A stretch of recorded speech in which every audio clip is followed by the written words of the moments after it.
Hello, welcome to a new video. My name is Sigi and this is the Hoka Rocket X2 First Impressions. Before I enlighten you about the in and outs of this new shoe, well, I first got to mention this video is not sponsored whatsoever. This has been purchased with my own money. Well, I got it for a gift from my girlfriend, so yeah, lucky me. But okay, let's kick it off.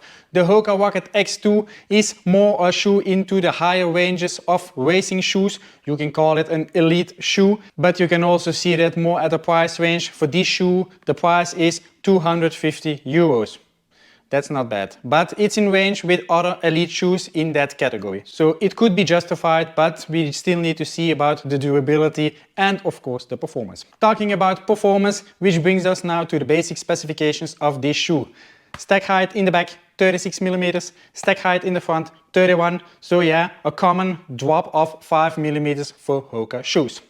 In my size, 46 European, 11 UK, this shoe weighs 242 grams. I was surprised. 242 grams for this shoe in my size? That's pretty good. For me itself, the shoe fits a bit snug. I've noticed it, especially here, right at the forefoot, that it's a bit tight. Perhaps it could have been a better fit if I've taken a 46 and 2/3, but then I would have more room in my right shoe, because my right foot is a 45.5, my left foot is a 46 2/3 perhaps, difficult to say. Then obviously the right foot would have had more room, which I already have in this shoe. The right foot doesn't have any discomforts, the left foot was a bit snug. For the moment I've already did around 40 kilometers in them, which included treadmill run, road runs and 2 workout sessions. The 2 workout sessions were with speeds around 12.5k and 16k an hour. So I've tested them already pretty good. The surfaces where I tested them on was roads, sidewalks, cobblestone and dirt roads. For the moment I don't have any stability issues, the grip is amazing, but I haven't had the chance yet to test them out in the rain itself.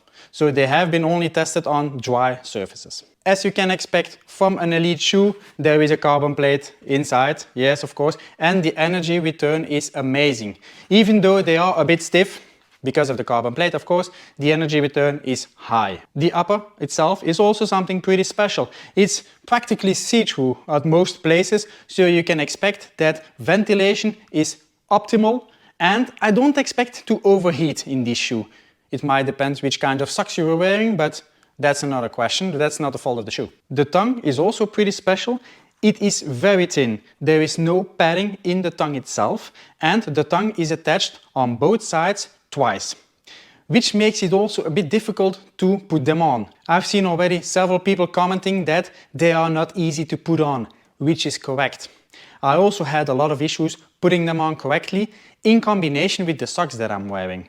As it's still a bit colder, I have some thicker socks. If I use those socks, I have a bit of room in those socks. So when I slip them on, my sock slides to the back and starts grouping together here in the end at my heel, which is pretty uncomfortable. I've tried to find different ways on how to put them on to avoid that. No success with those specific socks. I just needed to switch to thinner socks, which have a slight compression, so that they stay in their place.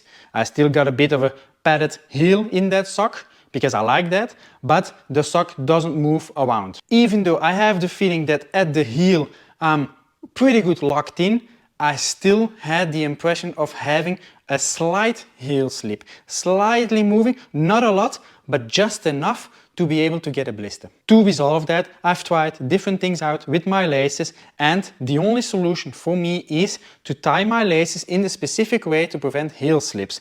Then also I needed to figure out how tight I need to do the laces. That's also very important, because otherwise you could get a discomfort at the top of your foot. As I mentioned, the tongue isn't thick, so you put that pressure of the laces immediately on the top of your foot. Make sure that you try to avoid that as much as possible, but you need to do a couple of runs in that to test it out. That's why I also always recommend to break in a new pair of shoes.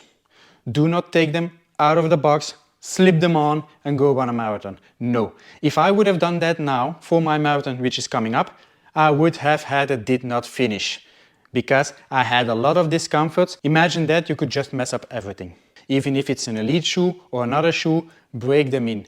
Every shoe is different. It will not be that shoe from brand A will fit the exact same way as the shoe from brand B.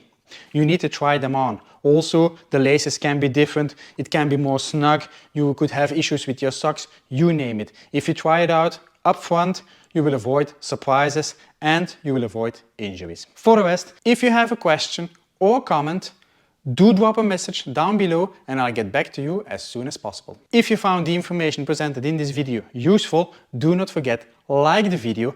If you're interested in watching the full review in a couple of weeks, do subscribe to the channel and click that notification bell to get alerted when the video is uploaded. I thank you for watching and I hope to see you all in the next one.